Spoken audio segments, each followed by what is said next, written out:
Stellar's vision for an interoperable future. This was about 4 days ago. And interoperability is going to be the key word for 2023, let me tell you, because that's our honeypot. That's our holy grail. We need to have all these separate countries upgrade their domestic payment systems with interoperability and standards in mind within the technical kind of aspects of building that. And then once you have all these digital islands kind of upgraded then you have the new messaging standard, ISO 2022. Now you need those cross kind of bridge currencies or bridge assets, settlement mechanisms like XLM and XRP. So it's no surprise Stellar's coming out with Stellar's vision for an interoperable future. We're going to dive into it. So if you're new here, hit subscribe, hit the notification bell, get updated in real time when we drop these newsletters, deep dives, market updates, and come join the Discord. Link will be in the bio. Come say what up. So as we go down, we see the early blockchains were built for the maxis. If you're new to crypto Twitter slang, that means maximalists. Bitcoin was built to be the future of money, a singular, decentralized protocol to track transfers of value without a need for trust. Ethereum was built to be the future of the internet, setting a definitive standard for building on it via the ERC20 token. Whether members of the community have an ideological opposition to all other blockchains, some do, many do not, neither Bitcoin nor Ethereum have built-in support for tokenizing assets, which is the biggest opportunity. So Stellar is different, built between Bitcoin and Ethereum, Bitcoin in 2009, Stellar in 2014, and Ethereum in 2015. Stellar was designed with a unique goal in mind to facilitate low-cost transfers of all forms of value anywhere in the world. All forms of value. And we don't even know the definition of that yet because we're not quite there yet. But the tokenization of all things is underway. And Stellar is built and designed with that unique goal in mind to facilitate that low cost transfer of all of it and anywhere in the world. The network possesses built-in features that permit creating, sending, receiving, and trading digital representations of any type of asset.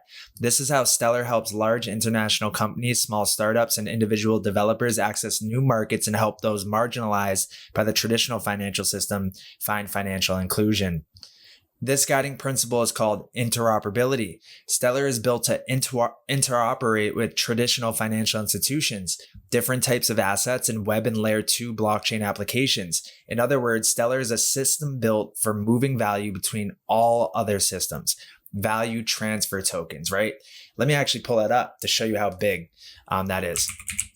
So Goldman Sachs has a way of it has a new framework for the classification of digital assets. And I believe that it's kind of a top down, like biggest opportunity approach. So digital currency is the class right at the top. And right at the top is the sector value transfer coins.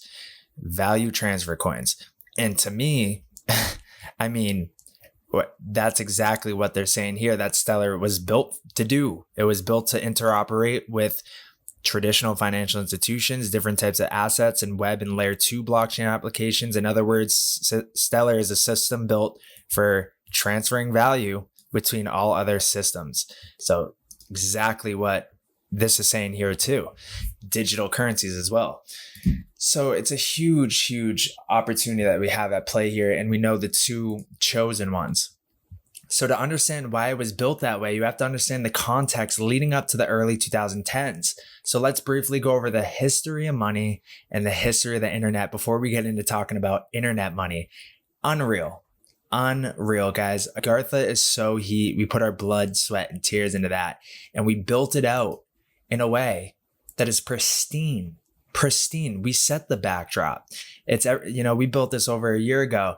And we really kind of went in that methodical order, kind of like before you even understand the opportunity of what you're getting yourself into, you need to understand the backdrop. And even Stellar, a couple days ago, is laying that foundation out the same way we laid out the foundation of our course programs. If you haven't already gone through Agartha, you got to go through. You got to go through it because it is so like spot on. And it's everything that I've seen all throughout the years and put it all together. And even if you think you know everything when it comes to this space, give it a shot. I'm sure you're going to find some extra value in there that you haven't seen before. So that's that. Let's keep going into it. The history of money.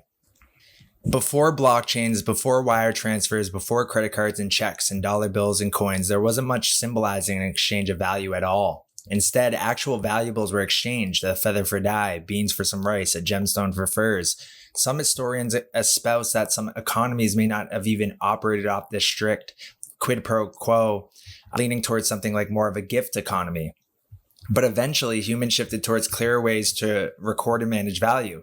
The first coins historians know of date back to 8th century BC China and were made of pruning implements symbolizing their value, while bronze chisels in Europe were also likely used in similar ways. Singular metals such as gold bars in Egypt were used as stand-ins for value by the 4th millennium BC.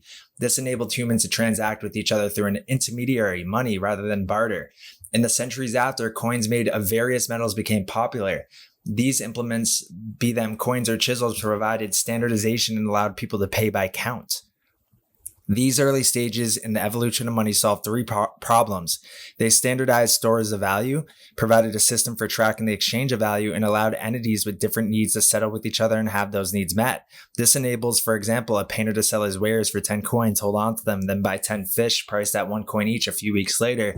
Money makes it so he can price his artwork, sell it to anyone using that currency, hold on to that currency as a store of value, then spend it on something else. Value exchanges become more sophisticated with the introduction of paper money, and specifically fiat or government-sponsored currencies without commodity backing. Though paper money was used in China, bills of exchange didn't see wide international use until the 13th century. The gold standard then became common in the 1800s among countries that engage in international trade, but began to lose favor during World War I. The United States formally unpegged from the gold standard in 1971 to curb inflation, affirmatively delegating commodity-backed currencies as a second to fiat in most of the rest of the world. The international economy that exists today is thus a complex and often tangled web of different systems that track transfers of value. Because artificially created stores of value are not valuable in of themselves, they rely on these record-keeping systems to be legitimate. This is why a given country's currency must be exchanged for use in a different economy. Numerous companies, organizations, banks, and government entities have formalized how value is transferred so that these systems are somewhat interoperable. But because of wide variety of standards, settling those transactions can incur heavy fees and take days at a time. In other words, these systems kind of work together, but they're clunky. Some of these value transfer methods include ACH, wire transfers, P2P transfer services like Zelle, PayPal, and Venmo, and international payment services like Wise, WorldRemit, and Remitly. The history of the internet. This is a lengthy one. I'm probably only going to keep it to this article. The internet's history, albeit shorter than the history of money, follows a similar pattern. The internet is a network of interconnected computers, including smart homes, speakers, cell phones, and more. It was created mainly via the TCP/IP protocol, originally built in 1983. TCP/IP wasn't very useful for non-technical people who might want to surf the internet, but it set a technical standard. That standardization instead allowed for a second generation of protocols, mainly HTTP, to reach mass adoption.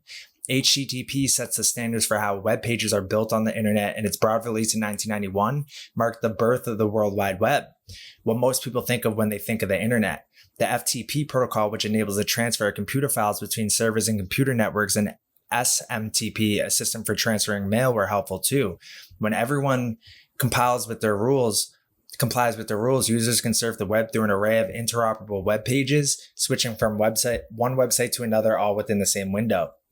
But there's a lot of stuff to be built on the internet that does not capitalize off the interoperability of the World Wide Web. Often this interoperability is limited for business reasons. Companies that create unique technology often want users and companies building tools that link to that technology to comply with the founding company rules. It also helps companies limit user choice, maximizing the value they can extract for themselves. WhatsApp users can't send a message in iMessage, for example, because of different specifications set by each of the parent companies. Interoperability is facilitated between these services via APIs. APIs allow two pieces of software to communicate with each other and allow the company which creates them to impose its standards on the other companies trying to plug into its technology. However, there are no standards for API themselves. That means that APIs for one company's messaging app, despite performing the exact same function, might share nothing in common with the API for a different app. In short, with each company implementing their own APIs, Users of these APIs must treat each as its own unique product and project. In other words, the opposite of interoperability, it's fragmentation. So internet and money. So blockchain innovations can solve some of the challenges we've seen developed over time in centralized finance, inefficient systems, heavy fees, and in a centralized internet, limited user choice, lack of API standards. Stellar, as a decentralized open blockchain network, aims to address some of the flaws of existing financial infrastructure. Whereas other blockchains like Bitcoin are designed to be a singular global replacement for money, Stellar is designed to make existing and new forms of money work together. To this end, Stellar is built for interoperability. Blockchains can create immense opportunities, but only if all of its possibilities are explored. In the blockchain industry, many people believe this means coordinating and cooperating with other chains, creating bridges, building in public, and investing in other blockchain projects. This is true, but it's only one part of the story. Stellar is built for easy connectivity with on and off ramps to fiat currencies. That allows companies like MoneyGram to help users convert physical cash into digital assets and back again around the world, or Finclusa to provide fintech business accesses to stablecoins in a compliant manner. These bridge companies are called anchors and plug into Stellar to connect the network to the traditional financial system. Stellar is also well suited to application level interoperability and asset interoperability. It was built so that anyone can issue their own asset on the network. Recently made a lot easier with the release of the Stellar Asset Sandbox, a toolkit created for businesses experimenting with asset issuance. Application level interoperability also involves connecting to centralized web apps by leveraging APIs named Horizon. With Horizon, web programs like wallets, exchanges, and asset issuers can access and query Stellar core data, submit transactions, and stream transactions. Stellar facilitates asset interoperability then by tokenizing wrapped assets that stand in for assets circulating on other platforms. There are additional aspects of the Stellar ecosystem that further demonstrate that the network's unique commitment to interoperability. For one, Stellar ecosystem proposals help create standards for building with Stellar, like HTTP did for the World Wide Web. The proposals are publicly created and shared with the community for discussion so that they can function as widely accessible blueprints for other developers. Second, Stellar protocol changes and core advancement proposals are always developed in public, while other projects are made public via open source documents for maximum transparency. This allows developers to spot opportunities for collaboration with other blockchains, applications, assets, and financial institutions, as well as root out errors that may get in the way of that goal. And then to wrap it up, an interoperable future. The Stellar network is built to be open and accessible to as many people and financial systems as possible. For those with a stated interest in making their technology interoperate with the Stellar network, public documentation makes the necessary information available to build in connectivity. For those who build their technology to technical specifications, there are other resources available to make building out additional connectivity as simple as possible. However, smart contracts are coming to Stellar Network later this year. Soroban will change the game. While assets issued on Stellar are engineered for interoperability, developers do not have complete flexibility since the network defines its own set of operations, such as making payments with or making an offer to sell an asset. But with Soroban, a batteries included smart contract platform, developers will be able to fully customize asset behavior.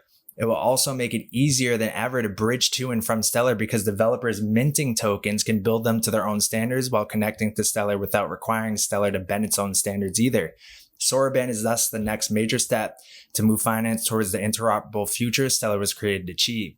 The Stellar network has always been different. Whereas most of crypto fights to the one blockchain to rule them all, the original vision for Stellar was to be the connective tissue for global payments infrastructure.